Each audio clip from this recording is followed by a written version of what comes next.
छौड़ी हमर गरमी दिनमा में कि दिलवा तोड़ देनी के छौड़ी हमर गरमी दिनमा में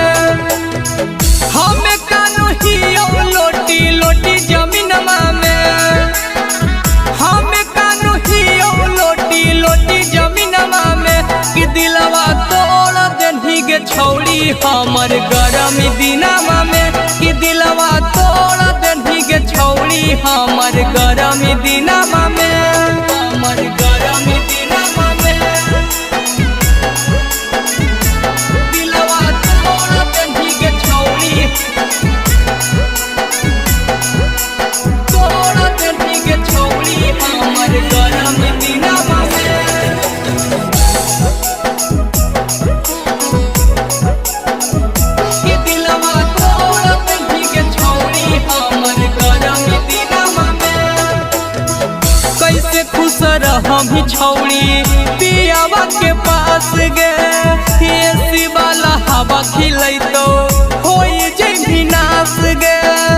होई जैभी नास गे होई जैभी नास गे कैसे खुश रहम छौड़ी पियावा के पास गे एसी वाला हवा खिलैतो होई जैभी नास गे हम एने तड़पो हियो पुना पसीनमा में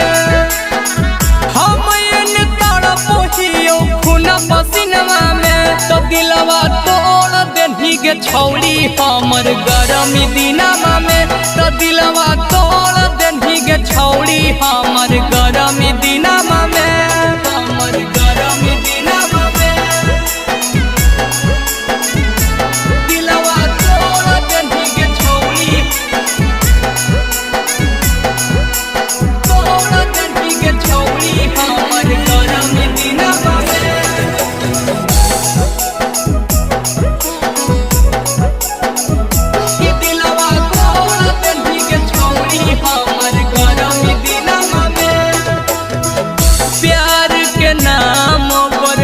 कहीं टाइम पास गे कैसे कौनो छौड़ा छौड़ी पर करतो विश्वास गे